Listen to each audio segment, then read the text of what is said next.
So I thought I was gonna be late to the party.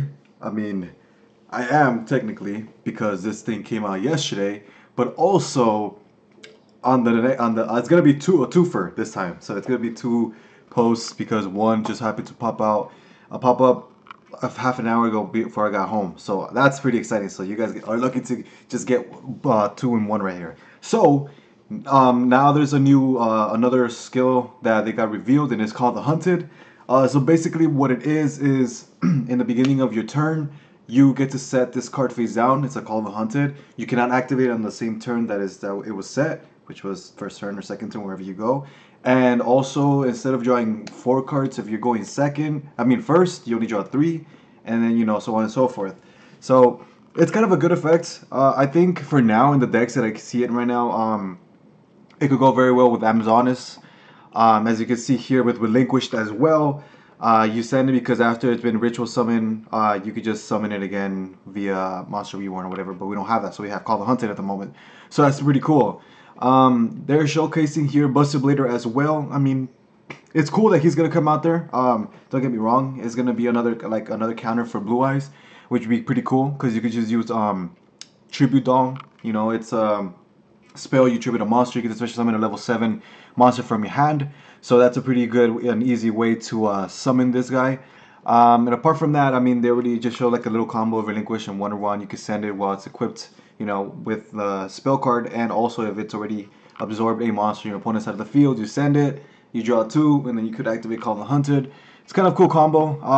Call the Hunted at the moment, it would be pretty cool. And Amazon is, if you're going second and you happen to have this card and they negate your summon, and it's like you need that to keep your field spell, Amazon is Village afloat and stuff. That'd be cool for the next turn because that's if you don't have two counters or whatever. But this one is very short and sweet. Call the Hunted and everything else. So that one's whatever. This is the thing I was talking about, and luckily I got informed about this. So here we go. So Necrovalley, that's a new skill for ishizu. Basically, at the end of the beginning of the game, you activate this on your turn, and all Gravekeepers gain 200 attack and defense. So basically, it's gonna be that monster card that they have. That's 1,000 attack, 1,500 defense. Amazonas Priestess, and you basically have it in the first turn. The only thing about it is that you don't have the other effect, which is the negation of anything targeting the graveyard. I understand that would be a little too powerful, but this is still good enough. It makes it easier now to use in conjunction with Hidden Temples of Necrovalley. Of course, this card, if you're going up against, the said same decks like Blue Eyes, and I just mentioned those because those are the ones that are prominent right now before this pack comes out, which is next week, which is super exciting. Yeah, so you could use it with this, and you already just need a Necrovalley monster, and more often than not, you're gonna have one in your hand at all times. So that's pretty cool. And this one, negates, doesn't let anybody special summon as long as you control Necrovalley and a Gravekeeper monster on the field. And if one or the other leaves the field, or I think it's just the field spell. Yeah, if either a Gravekeeper or Necrovalley's out of the field, this card is destroyed. So this is a game changer. Gravekeeper's Ambusher. I didn't know about this card before, but it's a pretty good card. 17 attack after Necrovalley boost is 1900. That's pretty beefy. And apart from that, when this card is flipped face up, it descends a monster on the field to the bottom of the opponent's deck, or your deck. So any. Oh no, never mind. Sorry, it's any monster in the graveyard, and it sends it to the bottom of the deck. I misread that earlier, I guess. But that's what it does. It's pretty cool. And aside from that, the other effect, which is kind of interesting to me because I've never seen a skill card go to the graveyard, and I'm not really sure if that's a thing because, as I mentioned before, those rulings and whatnot have not been established yet. So what it says is, once it's sent to the graveyard, no wait, hold on. If this card is sent to the field from the graveyard after being flipped face up, so basically if it's face down, and it gets either flipped face up by yourself or by your opponent's attack, and it's sent to the graveyard, you can retrieve a Necrovalley from your graveyard to your hand.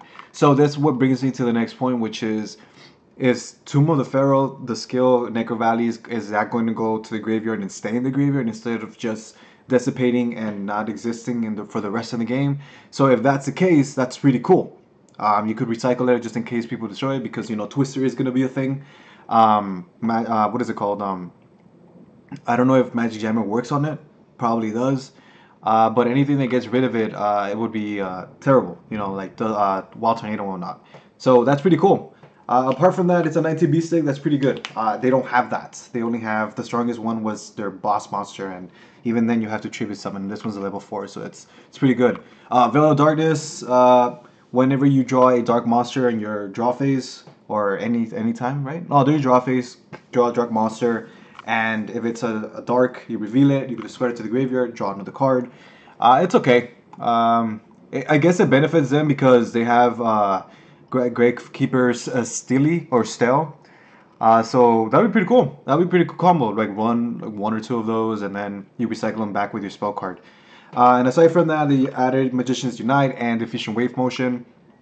Basically, Magician's Unite, if you're not familiar with it, if you control 2 or more attack positions, spellcaster monsters, target one of them, its attack becomes 3,000 until the end of the turn, and none of the other monsters can attack. Or other spell, yeah. So other spellcasters you control an attack. So basically, the whole deck is spellcaster. That's a very whatever card, because we're Yoku, which is you target one opponent's monster. You cut that guy's attack in half, you add it to your monster. So you don't have to have 2 monsters on your side of the field to activate this. You just need one and one on each side of the field, and you're good. So this one, I think it's completely unnecessary. And as for Diffusion Wave Motion, this one's a little too extreme. You pay 1,000, then target level 7 or higher spellcaster type you control. This turn, that monster can attack, only can attack, and attacks all monsters your opponent controls once each. The effects of Veg monsters destroyed by these attacks do not activate or not get it. It's whatever. Honestly, it's a very whatever card. If anything, that's more for like Dark Magician decks and stuff, which probably will be a little bit more crazier because of the Call of Hunted and all that other stuff. But yeah, there you go. It's so crazy. I thought it was gonna be super late, but here it is. Hope you guys enjoyed the information. It's so exciting. The next week it officially comes out. And if anything, I'm going to start making a Gravekeeper deck because this looks very cool. Also, I didn't mention before, I didn't notice that the Call of Hunted, it has gold lettering. So if anything, these skills are going to be ultra rare.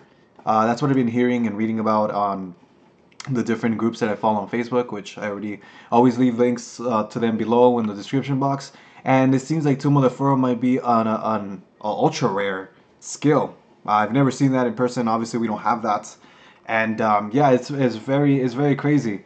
And it's weird. This one doesn't have speed duel on here on the bottom. None of these do. Well, these don't, because those are the old ones. Yeah, but that one is crazy. But anyways, yeah, this is releases next week. I think it should be a Saturday, the 30th, because it said the 29th the first time I covered it, but I think 30th is Saturday. So there you guys go. Hope you guys like it. The good stuff, like and subscribe and whatnot, and I'll keep you guys in the loop like always. And yeah, I'll see you guys later.